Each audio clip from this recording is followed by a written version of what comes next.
is the Kev Baker Show.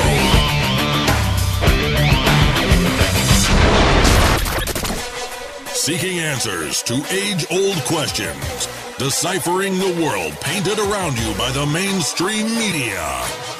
This is the Kev Baker Show. And now, here is your host, Kev Baker.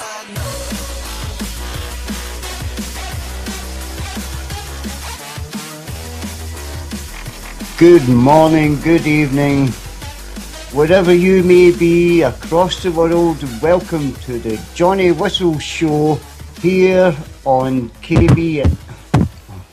Matty, let him go.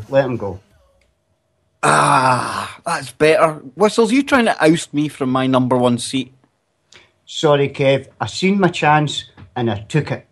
Absolutely, man. You know, one of these nights I think I will be giving this show to you with all your fans out there. But let's do this, chaps. Good morning, good afternoon, good evening, wherever you may be. A big, huge, massive, warm welcome to this, the Monday broadcast of the Kev Baker Show, with me, your host, Kev Baker. And obviously, you have guessed it, Johnny Whistles. He is back for the night. Back with a vengeance, Johnny. And he's back and he's gone again. So sorry, mate. Yeah, I was just answering the chat there, but no, fantastic, Kev. Honestly, amazing to be back.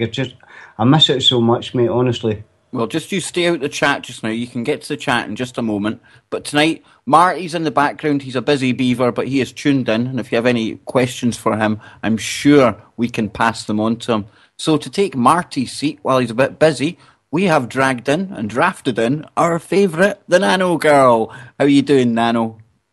Oh, again, I could never take any of your guys' place, but love to keep the seat warm. Hello. Doing great from little overcast California today, but we are grateful for the rain. A California that is now setting a record of the worst drought in over 1,200 years. Absolutely unbelievable. But before we get into all the news, woo, and NANObytes tonight, Johnny Whistles, go and do the honours in the chat room, man. Thanks very much, Kev. Well, we'll get 42 people in here just now, so amazing stuff. Start off with Not Boy, Angel Whisperism, Art Klingon, Bad Breakfast, Beer Night, Be the Change, Marty, Dr. Harry Wiener, Flower Child, Harry 70, myself, John Teeter was here, Kev Baker, Madonna's Ex, Matt Mill, Nobody Icon, Regular Girl, Silverman, Truth Samurai, Squishy, Stooshy, The Third Darkness, Aid, Controlled, and Human Being, and a load of anons, Kev. Absolutely fantastic stuff. Up to 42 in the chat now, and this has been the 9th of December here in the UK. I really don't think we're going to hit that magic 100 for the Christmas broadcast, but who knows? Because we're up to 44 now already. Who knows? Now then, this Friday, Freaky Friday, coming up, we're going to be welcoming onto the show for his first time, Mr. Frank Castle. Now, you may have heard Frank over on Chris and Cherie's show, an absolute wealth of information, and we're going to be talking all things DMT, pineal glands, ayahuasca, and our actual, what is our purpose here, right now, at this time. And you know, NanoGirl, speaking of Freaky Fridays, unfortunately, you couldn't join us there for what was an epic broadcast with Dr. Richard Allen Miller, richardallenmiller.com. What did you make of that, NanoGirl? Because I do believe you've managed to listen to that. Oh my God, how many times? I listened to your hour twice because you and I do so love our time travel. And I listened to the last 2 hours, which were also absolutely fabulous because I loved your summary of what he said. I spent the entire weekend writing down notes, going over some things that really socked it to me, so to speak. And just a couple of them that really jumped out at me was I love the fact he talked about time not being real, which I've really come to a conclusion that's so true. Joy, you know, he mentioned that a number of times that we really need to hold joy close to our hearts. And water and God. Oh my God. Oh my goodness. That was just absolutely off the charts. And that's just the beginning. Well, let's take yeah. that one at a time, Nano, because Yeah. like you said, that first hour, I mean, people might think I said it for effect towards the end of the first hour, but I seriously forgot I was actually in the middle of a broadcast. I was actually in a zone where I was just having a conversation with the doctor, and I'm not saying I'm some kind of clever time genius, but it's the first time I've felt comfortable putting questions to somebody where I didn't think I would get laughed at, and actually I would get a decent response, and I hope it turned out well for the listeners. And he will be coming back, so this is just going to be the start of something really special. But I really liked what he had to say about the timeline aspect of things, Nano. The fact that if we do travel in time, we don't actually affect anything in our reality as we know it just now. Because what happens is either there's another universe springs into life, or we just jump into one that's parallel already.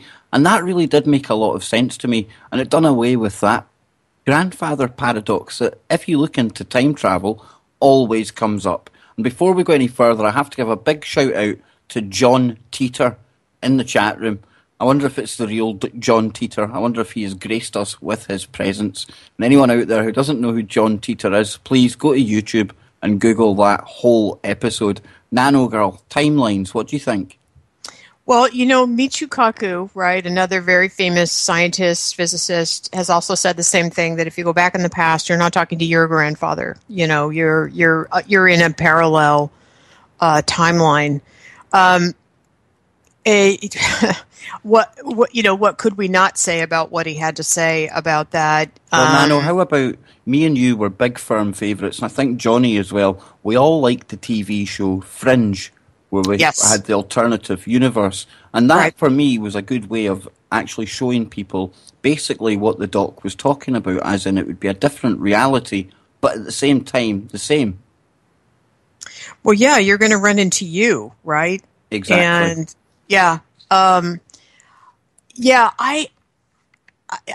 that's again, one of all of our favorite shows, and he kind of brought it to life, didn't he? He made it feel like that not only was that true, but that's true. And he, again, has reinforced the thing that we've been saying over and over. If you want to know what's going to happen in the future, watch the sci-fi shows. Definitely. And Madonna in the chat room says, travel forward in time and come back with the winning lottery numbers.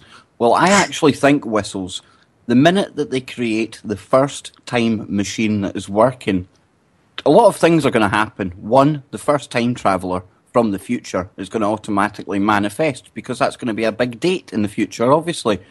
But things like the lottery, they will cease to exist because of the corruption that could come of that. Because you won't be able to go back any further, I believe, than when the first time machine was built. That's one belief that I keep anyway. What do you reckon, Whistles?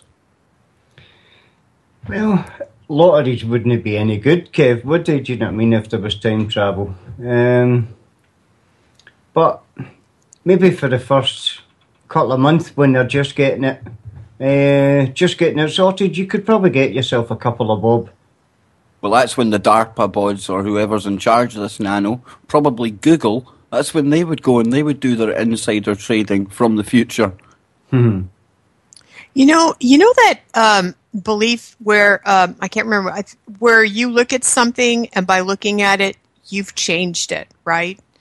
What if you do kind of spur around into the future or the past by the fact that you're there and you're a different entity and a different energy source, that you send it in a different, like they were saying, you absolutely send it in a different direction just by the fact that you're looking at it and observing it in a different way than all the people that are there. And I remember you asking him if our future or our lives here were already set up. And I can't remember exactly what his answer was. Did you feel like his answer was a good one that he gave you? Well, it all came down to the difference between intentionality and intention. Now, what he said about that was if you sit and actually think about something, whereas you say to yourself, I might do that or that might happen, then you're already setting yourself up to fail or for the bad thing to happen. We need to get to actually just believing what we want and where we want to go. And I'm not too sure if he said it is all predetermined, Johnny, But I do believe that there is a path set out for us.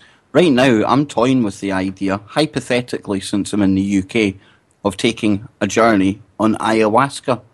Because for some time now, I have felt I need to find out my purpose. That might sound really, really silly to some of the listeners out there, but only by reflecting inwards, I feel, will I find that. A lot of people say that ayahuasca projects you outwards. I actually think it projects you inwards, because, as the doc was saying, if this is a holographic universe, then one pixel of this universe should contain a copy for absolutely everything else that is in it. That's what a hologram does. So to that end, us ourselves, we must have all the answers internally, John.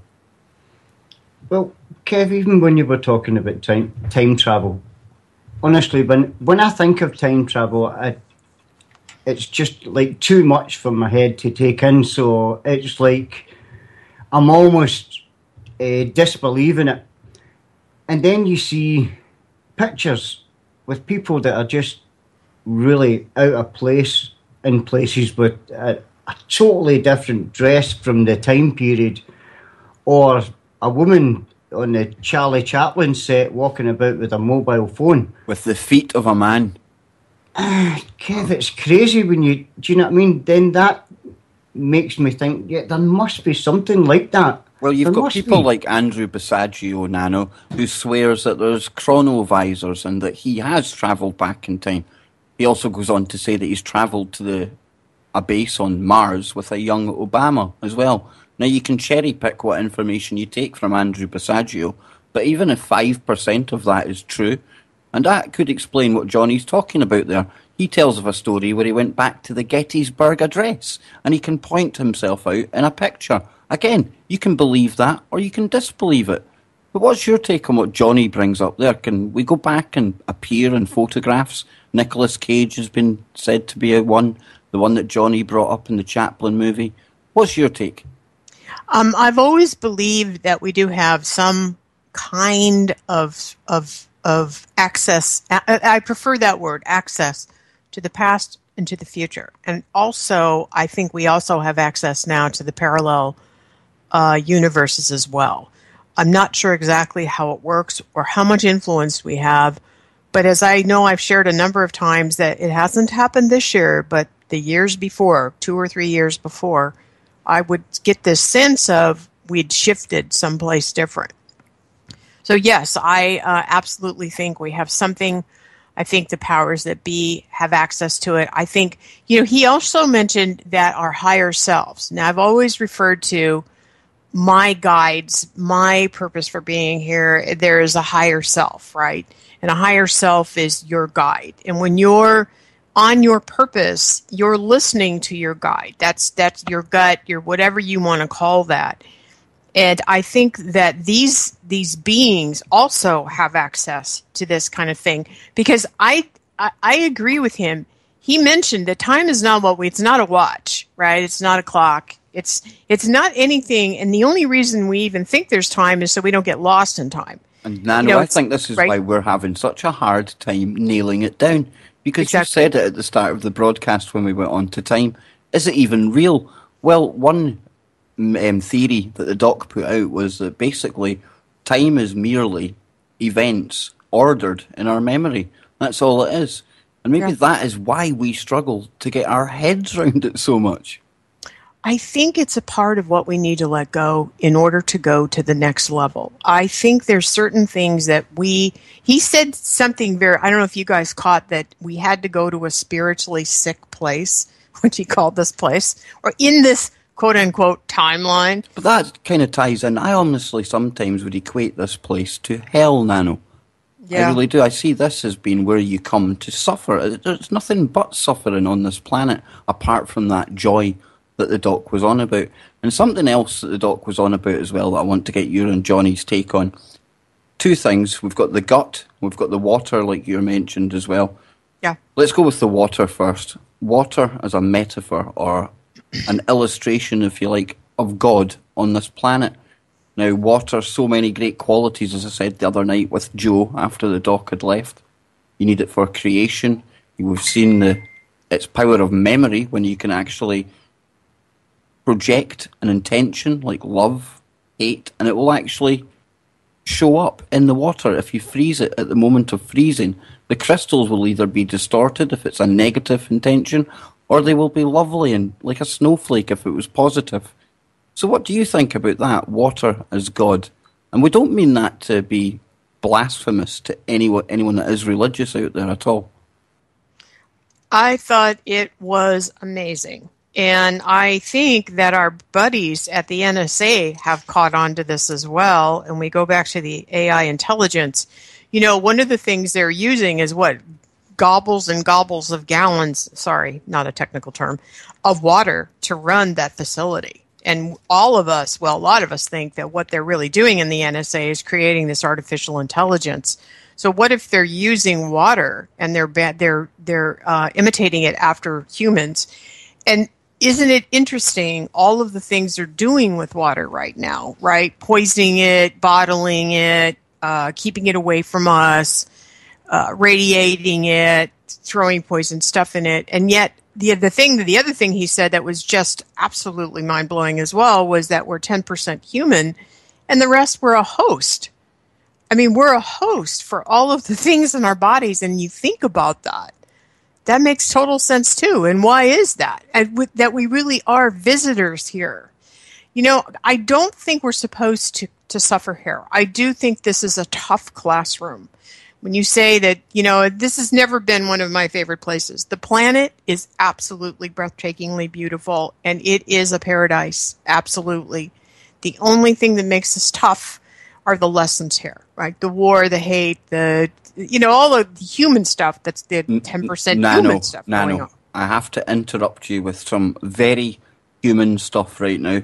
And Okay. I'm sorry to interrupt the flow of the show. And I wouldn't do it if I didn't think it was important. However, we've got some breaking news right now in the UK. And myself, Johnny, and the rest of the guys on the show, Marty included, we've all been pointing at there will be some false flag coming up. Well, tonight, West Midlands police officers have been ordered back to their bases due to an imminent security threat. Sky's Sean Dealey said police are currently involved in a fast-moving situation after receiving a credible security threat. We should say that West Midlands police haven't confirmed this to Sky News, but we have spoke to police officers in that area who confirmed these facts. The fact that officers have been called back to base, and also that they have been asked to watch out for each other when they are actually out on patrol. This is due to the sources we have spoken to of a credible security threat. Like I say, breaking news, West Midlands police are ordering all their officers back to the base for what I can only imagine is an attack that has been prepared of the manner we've seen, be it fake or real, in Woolwich. Johnny, your quick take on that before we get back to what we were into, man. Stay scared. ISIS are here, and they're going to blow up your nearest Asda store. There you go. You see, I know it's all very well saying that, Johnny, but there's a whole raft of rights and privileges we're probably going to lose on the back of this. So let's make sure everyone is eyes open on this. And if we can bust their false flag, if it is one, then let's do it. But Nano, before the show, you said you had a gut feeling about something today. I'm hoping this isn't it.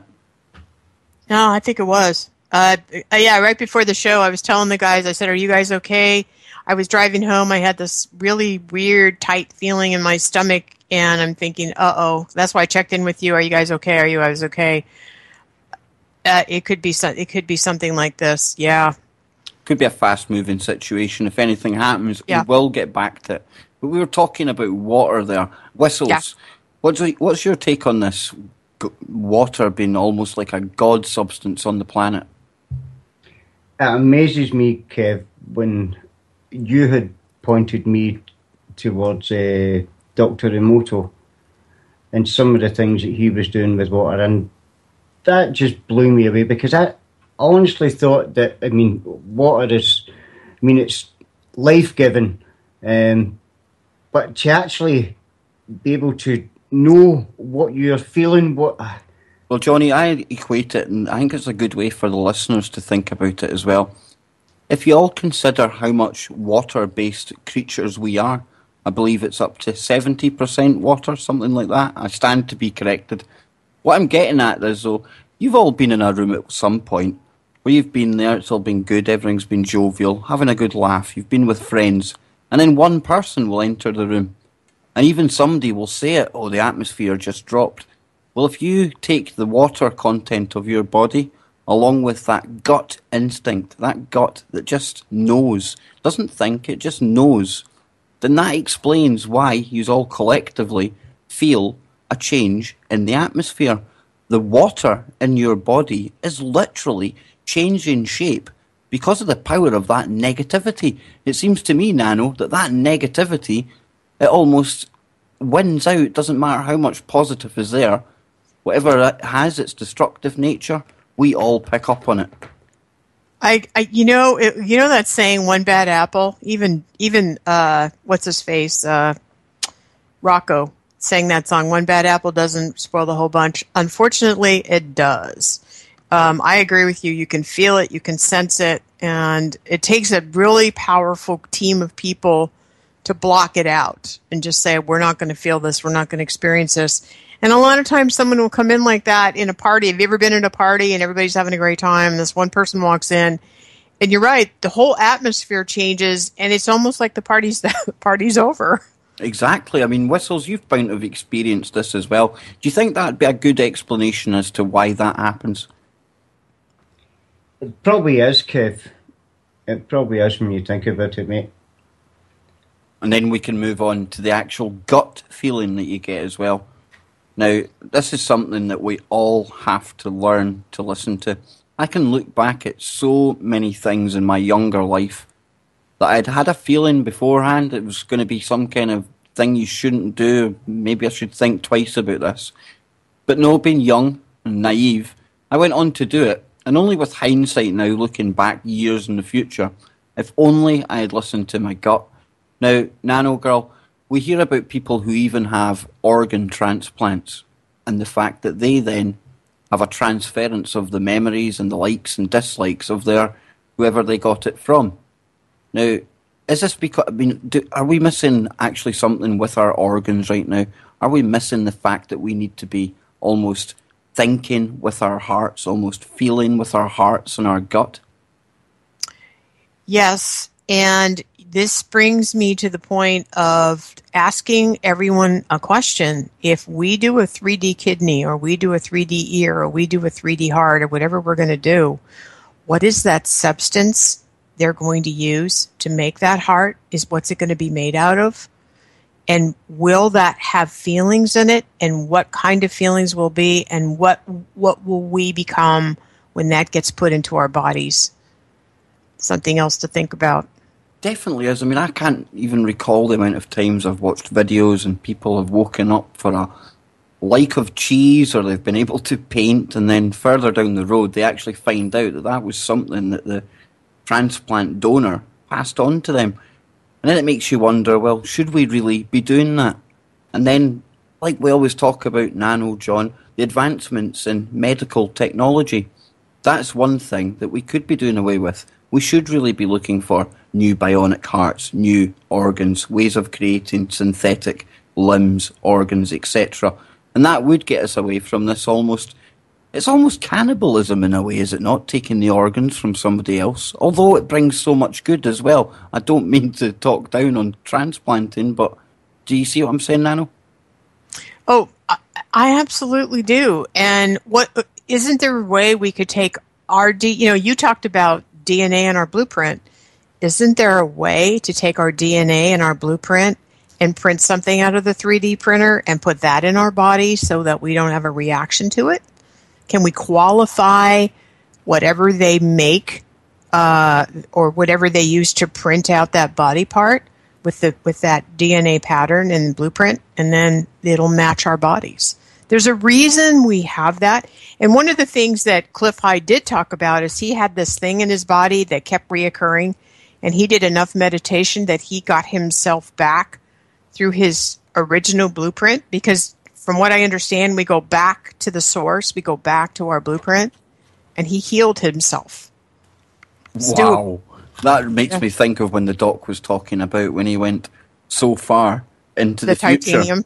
Well, when he went into the future, and then it was when I asked him, well, did you come back with the knowledge for your books? And he basically agreed. And what an actual thought to try and wrap your head around. And I'm sorry if it seems like we've been going on about this Freaky Friday we just done forever, but there is so much that came in that broadcast that, again, we've only scratched the surface of it.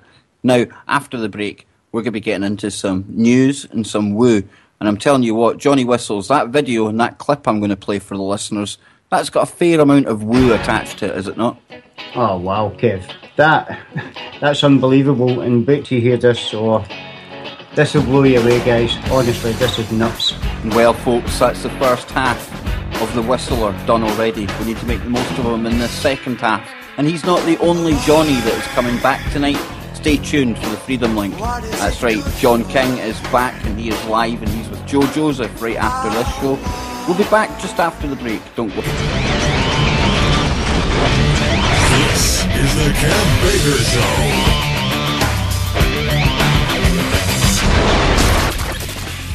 Welcome back to the second half of tonight's broadcast of the Kev Baker. With me, your host, Kev Baker. Of the Kev Baker Show. What happened there, Johnny? Brain fart. A bit like you in the first half there, man. Oh no, Kev, I'm good at it though. Do you know what I mean? You're a professional. Something like that. Will we start again? No, let's get into it now, folks. I was saying before the break we'll get into some news and some woo. Well, let's get into the woo first. And this clip that I'm about to play for you, myself, Johnny and Nano will actually go over it again after it's played. But trust me, if this doesn't spell out woo to you, I don't know what does. Take a listen to this. Now, look and listen to this one carefully. It's strange to say the least. A man walks into a shop in North London in September. As he passes the shopkeeper, he touches him on the arm and then waits. He gestures with his hand, and somehow the victim seems mesmerized. Our tricky thief then heads for the shop worker's pocket, taking his wallet. He touches his spellbound victim in a bizarre sequence of moves, talking all the time, with the worker turning to face him. Whilst he remains rooted to the spot, the crook goes in for a second time, stealing the day's takings from the other pocket. It's only when he leaves that the shopkeeper realizes what's happened.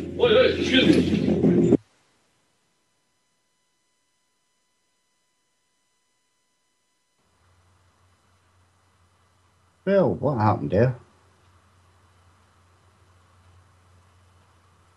Did we lose the show? Now, look and listen to this one carefully. It's strange to say the least. I'm back. I don't know what happened there. Looks like the clip went back. But anyway, guys, Johnny Whistles, Nano, you've watched that. And it's described as a hypnotist thief robs a shopkeeper after putting him in a trance. Now, Whistles, can you describe to the listeners there what actually happened? First of all, when I seen this, Kev, I thought it was one of these shows that they'll probably maybe give the guy his money back after it. But I was amazed that this guy just comes actually in off the street, touches his arm in a certain place, and literally within seconds, this guy's got him under his control. Don't know how he does it. It's one touch and one hand movement, and this guy is there for the taking. It is unbelievable. I've never seen anything like it, mate. You know, Nano, one time I've seen something that's similar to it, and like Johnny, I've never seen anything like this. But you get your street hypnotists and the guys on the telly who do the mind-bending tricks. And there's one in the UK that is called Derren Brown. Now, he is able to walk up to somebody and put them in a trance within a matter of seconds. Do you think that's what we watched here? Or is there something even more sinister going on?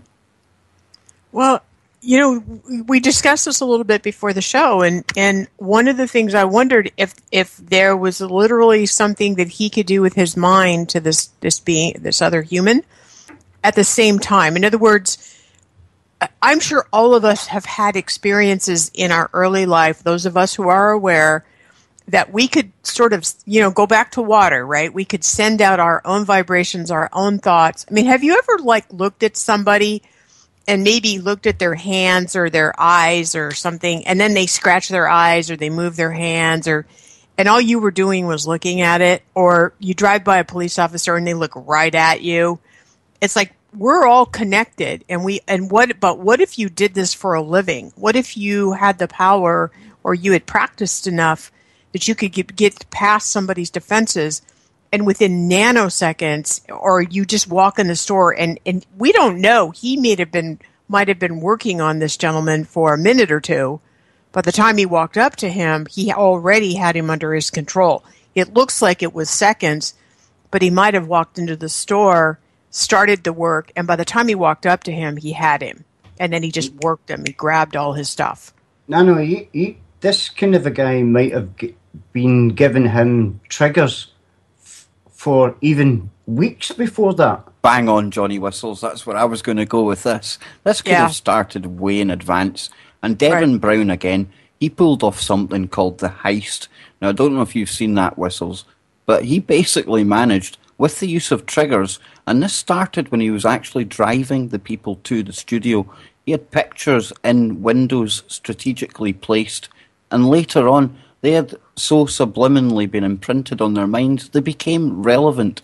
Now, if you could do this to somebody, it's a heck of a sting, but my word, very, very effective. And you've got to admit, if this doesn't fall into the category of woo, I don't know. It could even be some kind of voodoo going on here. Well, I, again, go back to, I would agree with Johnny Whistles on this one, that he might have started, like both of you guys said, might have started weeks in advance. I could see that. Stuff like this really makes me mad, because I really feel that all of us have a personal space, and we all deserve to have that space be respected. And obviously, there are no rules with people like this gentleman that was, playing this game with this poor other guy. So I really felt bad for the shop guy who all of a sudden had been played. Just Sad. another symptom of the darkness that is upon us, Johnny. Yeah, Kev, amazingly, when I was telling you I was watching The Blacklist, the last show that I watched there, it was the one where the young girl was triggered by sounds from during the war. Yes, yes. That's the last one that I watched, and here we are talking about the exact same thing. I think it's quite profound, even, how when you're watching these popular shows, just how current and relevant the information turns out to be. I can't remember the amount of times I've heard Clyde Lewis talking about things that he's seen in movies and in TV shows, only for 2-3 weeks down the line, a real life story to come that echoes just what he was talking about. Is it them hiding things in plain sight? Is it almost us predicting the future? Who knows? Who knows? I said news and woo in the second half. So, NanoGirl, I'm going to go to you for a bit of a bit of news, but I see you want to chip in there anyway. I just wanted to chip in one last thing. Do you two think that at this point in time, we're more vulnerable than we would have been 10 years ago? Like, in other words, would this have happened? Well, we probably wouldn't have had it on video, but would this have happened so quickly 10 years ago, or are we more susceptible somehow? Well, this could well be a part of the awakening, Jono. Maybe there's the negative for getting powers as well. Kev, I think if the internet saved us, actually, from being swallowed up. In what way, Jono? The information that we've got? Yeah, the information that we've got now that we wouldn't have had. Definitely. I'll take all the spine that comes with it every day of the week, because I think the advantages far outweigh the disadvantages. All these disadvantages, like the security aspects, that's things that we can work together to get over. But when you come to the connectivity, here's me, you, and NanoGirl over in California, John, and all these magnificent listeners worldwide, all here in one place. And things like that, and the way we can share news instantly, and we don't need the mainstream anymore with everyone with a camera. Again, I take the advantages over the disadvantages every day of the week. And, you know, I bet you when the ones who actually decided to put the internet out there, they must have thought what control we will have over people. And in a way they do. But at the same time, I think if one of these time travellers had been able to go back and say to them, listen up, guys, this is a double-edged sword. And when it was explained to them just the power of it, for us to awaken people, I think they might have scrapped it there and then. What do you reckon, Nano? Yes. And if we go back to, let's go back to the positive side of what that gentleman did in the liquor store, looked like a liquor store, whatever. What if you could have someone who heals you? What if you have someone who helps you align yourself more effectively, that they could read you and you were a safe place and the person said, look, I see some things, together we're going to realign you, and when you leave my shop in like the next 5 minutes, all of the things that have been bugging you are going to be gone for the day. We're just going to do that. I mean, what if we're opening, like you said, we're opening up that I have a connection with you guys, obviously I wouldn't have had 10 years ago or even 5. I don't even know you or I haven't even met you or the listeners, and we're all here, we're all listening, and we're all thinking so many similar things. I mean, it's pretty magical. And in some ways, we have to open ourselves up differently than we would have 10 years ago as well. I have to trust that this is a good idea, that what I'm doing is sharing and what I'm doing. And I mean, to me, that is my purpose now. Nano, can I say something?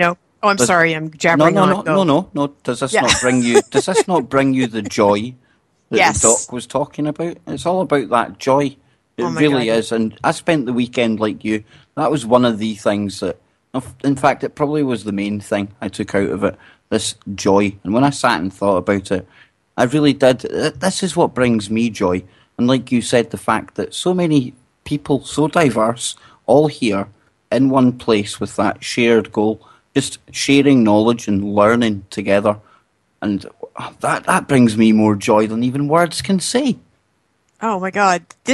I think Andy said it last week. This is the most joyful hour of his week. It's my most joyful hour. I think it's because, finally, I have a place where I can take everything I've studied the whole time I've been on planet Earth and actually put the patterns together with other people who have also put the patterns together, and we can start to create a mosaic together. Of course it's joyful. I mean, isn't that really why we're here? Is to help people connect and open and expand and feel like, oh my God, there is a purpose to this crazy place. Oh, there's got to be some purpose, please. But Johnny whistles. Even if you make it up. Exactly. Who cares? It's all an illusion anyway. Everything's a holograph and it's all a simulation. But Johnny whistles, the joy aspect of it. Did you ever think about that over the weekend? Because I know I've been in your company when we speak about the show and we speak about the information, and when you're sitting there and you're learning stuff on your YouTube, and I see how enthralled you are and how much you love it. And I would say that this brings you joy. Am I right? My God. Yeah, definitely, Kev, because it's amazing to be able to speak to someone about things that, to be honest with you, in your normal day life, Kev, you can't speak about. It's almost becoming like an unwritten rule. Don't talk about these things. Do you know what I mean? Because you're only going to upset people.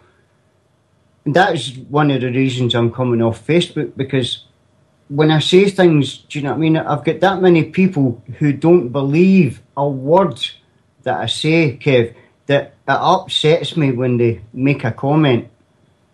Do you know what I mean? You see, John, it kind of ruins my day. You probably used to think when I said to you that I didn't really engage in the Facebook comments and the YouTube comments much. You probably used to think, oh, that's a bit strange, but it's exactly that's one of the reasons, aside from the fact that you end up in pointless debates as well. And usually with people that you're actually quite close to. They just don't get you. But I just use Facebook for what it is, a medium to share truths and info. And you know what? If people have got something to say, then they can say it in the comments. If it's that important, Johnny, they will find me and they can say it to my face and we'll talk about it then. Definitely, Kev. definitely, and that's why, as I say, I'm going to come off it and I'm going to just start enjoying not having to explain myself for every comment that I make to every person that I upset. So I'm going to start enjoying myself. Well, Johnny, let's enjoy ourselves. And as Anon2410 puts it, the padded chat room. And you know, on your way into KBS land on TFR, I hand out white jackets with big extra long arms, and they tie at the back. We can all be maddies together, because I tell you what, I've never been so happy and so joyful in all my life. But Nano Girl, you've got a bit of reality news for us, and this kind of caught me from the left field when you told me. What's Feinstein up to, that reptile that she is? Ah, our little California reptile. Well, evidently she's leaving the intelligence job, right, because the Democrats got their butts royally handed to them over in this selection. And she's leaving, and so she's going to be releasing a report. She's been the head of the Intelligence Committee since 2009, and she's going to be releasing this torture report. And I heard about this on the news today, and the commentator is one of us in a cloaked veil, right? He'll make these little comments and he zooms into a new subject. I always figure it's job security for him, but he said, just in time to ruin our Christmas. But my thoughts on this, you guys, is at least in one vein, is for her to let this splat all over the Republicans, right? So here come the Republicans. They're coming in, and this whole torture thing really is still being defended by Cheney and Bush and Rumsfeld and Rice, little Condoleezza Rice, who also lives in Silicon Valley, by the way. And Nano, of course, the divisions just aren't clear-cut enough yet. Black against white isn't enough. So what we need to do is, we need to rile up the Muslims in America, and we'll show all the crimes we've been committing against them. That's what I take from this, and it's just going to cause yet more derision. I know, and it's like, well, yeah, exactly. I mean, there is another black eye for America, and so many of us in America absolutely despise those guys for doing this. I mean, it was disgusting. It was absolutely disgusting that they even came out and defended it in front of us. So many of us they still have it in all our sci-fi shows or cop shows, where they're still discussing the CIA doing stuff like this. It's hideous. It's really hideous. So, and right before Christmas, and one of the things I was thinking about this weekend, in the terms of joy, that it just seems like the powers that be. It's like if there's 1 ounce of family or joy or friendship that you could possibly get in any season, they will do whatever they can to grab it. And I think we need to really hang on to our family and loved ones this Christmas and just say to yourself, for the next 2 or 3 weeks, I'm going to block out this insanity. The people that I love are going to be the people I hold in my heart. And, we'll watch this stuff sort of like a ticker tape or like the bottom of the CNN screen. Let it roll by. It'll be there in January. But don't let it roll over you. Don't let it grab your joy, especially in this season. So, yeah, but I guess that's what she's up to. I'm sure there's other good reasons, but that's just definitely the one I thought about. Well, Johnny, what's your take on that? Do you reckon it's just to cause yet more division, or have you got another take on it, man? Nah, usually it's a division thing, Kev, isn't it? Do you know what I mean? They've used it in everything else, so why not? Well, with 2016 coming up as well, Nano, I thought I'd play you a little piece of this. Listen in.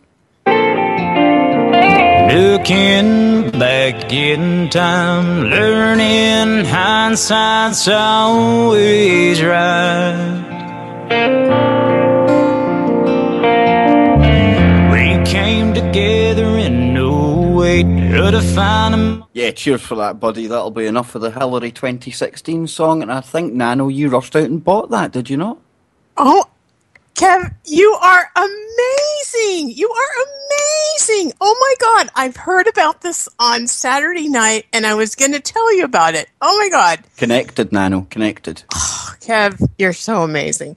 Yeah, that song she defends the people, and I actually heard it on the Glenn Beck show, and they absolutely ripped her 16 Ways to Sunday, and the guy goes, yeah, Yeah, ask the Benghazi family. They were really protected by Hillary. And what do we Oh all my make God. whistles? What about the fact that we've got George Bush sitting on TV saying that basically Hillary Clinton is his sister-in-law?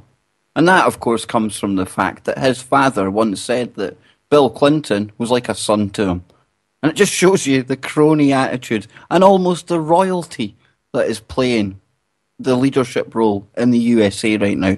Because if Jeb Bush or Clinton get in, I think it's a shoo-in that one of those two will get in, then that means 4 of the last 5 presidencies have been held by that dynasty, the Clintons and the Bushes. And to be quite honest, I don't think you can fit a fiver between the 2 of those families. Oh, the Clintonistas. Oh, Kev, I'm still trying to go over that song. I actually hadn't heard it. I had seen it on Facebook. I think the first person I seen playing it was Melissa Melton. And oh my God, that is cringeworthy. Oh, man. You know, this will probably be a question in a future version of Trivial Pursuit.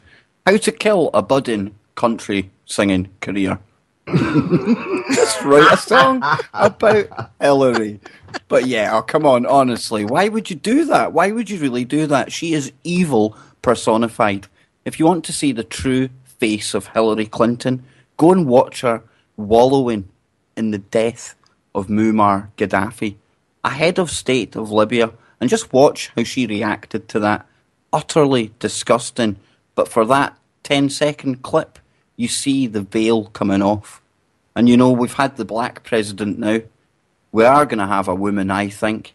Is that the kind of woman we want when we've got people like Nano, Cherie Geo, Melissa Melton, that kind of archetype female, that maternal female? Do we really want a killer, a reptile, a parasite, another one in the White House?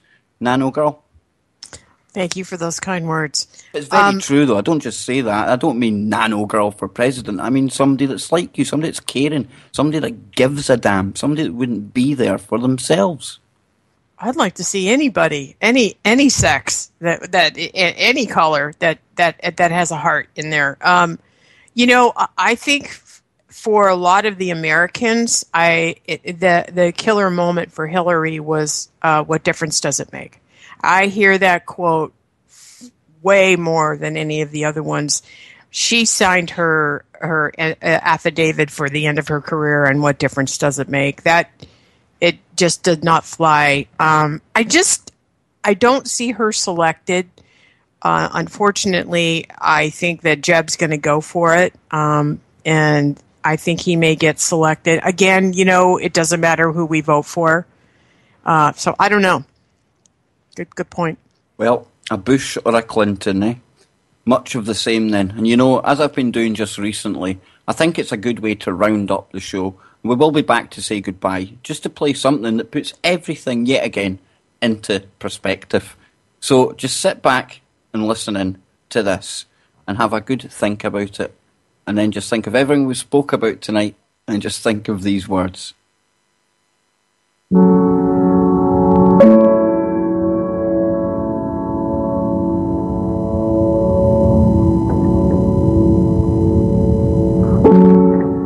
If you awaken from this illusion and you understand that black implies white, self implies other, life implies death, or shall I say, death implies life,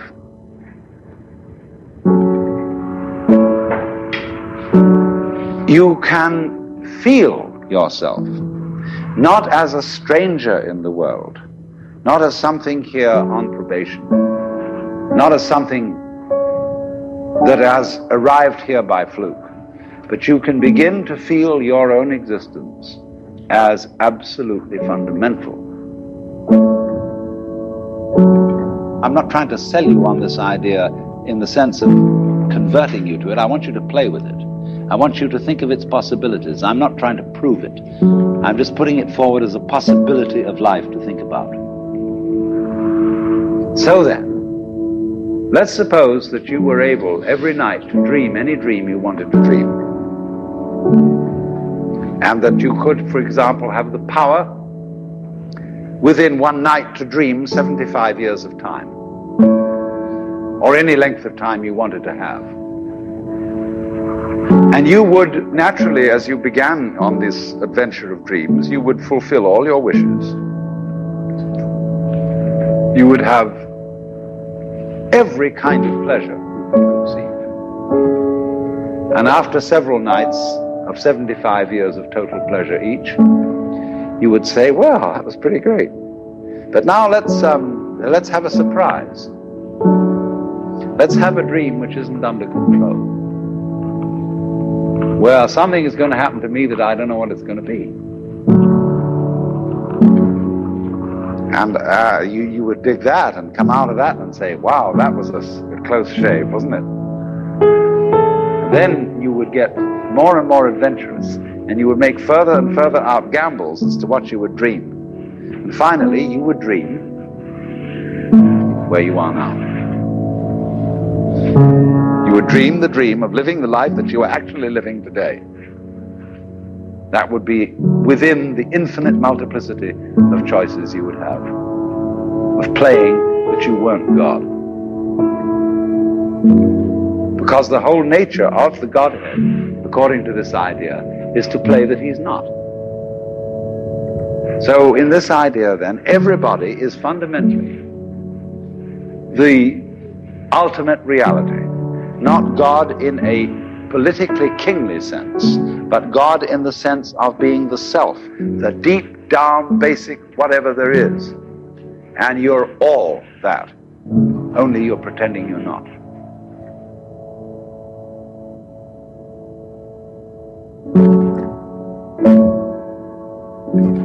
It's been an absolute pleasure, folks. I'm Kev Baker. This has been the Kev Baker Show. Johnny Whistles, you enjoyed that, man? Fantastic, Kev. Been brilliant. It's been great to be back, mate. Thanks very much. And Johnny Whistles will be back tomorrow night. And tomorrow night we're going to be joined by the one and only Mr. Patrick Henningson. NanoGirl, have you had fun tonight? Because I always want it to be fun when you're on. Aw, I always have fun, you guys. It's been a pleasure, and thanks for letting me get goofy and talk woo-woo and be silly. Always. Well, in a world of darkness, Nano, you, along with all the listeners out there, Johnny Whistles and Marty, you are all beacons of bright, shining light. So from me, your host, Kev Baker, good night, God bless, wherever you are. Make it TFR. And Denny touch that dial. Night. And on load of anons, Kev. Absolutely fantastic stuff. Up to 42 in the chat now. And this has been the 9th of December here in the UK. I really don't think we're going to hit that magic 100 for the Christmas broadcast. But who knows? Because we're up to 44 now already. Who knows? Now then, this Friday, Freaky Friday, coming up, we're going to be welcoming onto the show for his first time, Mr. Frank Castle. Now, you may have heard Frank over on Chris and Cherie's show, an absolute wealth of information, and we're going to be talking all things DMT, pineal glands, ayahuasca, and our actual, what is our purpose here, right now, at this time. And you know, NanoGirl, speaking of Freaky Fridays, unfortunately, you couldn't join us there for what was an epic broadcast with Dr. Richard Allen Miller, richardallenmiller.com. What did you make of that, NanoGirl? Because I do believe you've managed to listen to that. Oh my God, how many times? I listened doing great from little overcast California today, but we are grateful for the rain. A California that is now setting a record of the worst drought in over 1,200 years. Absolutely unbelievable. But before we get into all the news, woo, and NANObytes tonight, Johnny Whistles, go and do the honours in the chat room, man. Thanks very much, Kev. Well, we'll get 42 people in here just now, so amazing stuff. Start off with Not Boy, Angel Whisperism, Art Klingon, Bad Breakfast, Beer Night, Be the Change, Marty, Dr. Harry Wiener, Flower Child, Harry 70, myself, John Teeter was here, Kev Baker, Madonna's Ex, Matt Mill, Nobody Icon, Regular Girl, Silverman, Truth Samurai, Squishy, Stushy. The third darkness, age, controlled, and human being. This is the Kev Baker Show.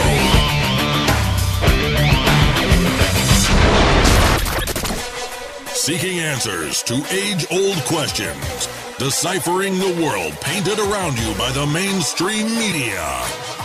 This is the Kev Baker Show. And now, here is your host, Kev Baker.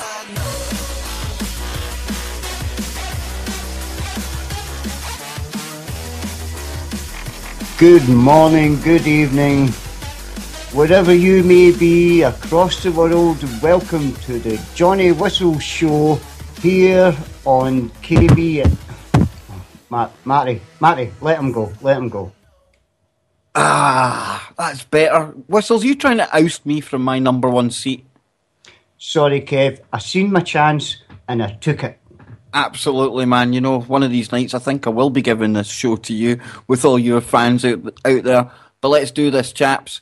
Good morning, good afternoon, good evening, wherever you may be. A big, huge, massive, warm welcome to this, the Monday broadcast of the Kev Baker Show, with me, your host, Kev Baker. And obviously, you have guessed it, Johnny Whistles. He is back for the night. Back with a vengeance, Johnny. And he's back and he's gone again. So Sorry, mate. Yeah, I was just answering the chat there, but no, fantastic, Kev. Honestly, amazing to be back. I miss it so much, mate, honestly. Well, just you stay out the chat just now. You can get to the chat in just a moment. But tonight, Marty's in the background. He's a busy beaver, but he is tuned in. And if you have any questions for him, I'm sure we can pass them on to him. So to take Marty's seat while he's a bit busy, we have dragged in and drafted in our favourite, the NanoGirl. How are you doing, Nano?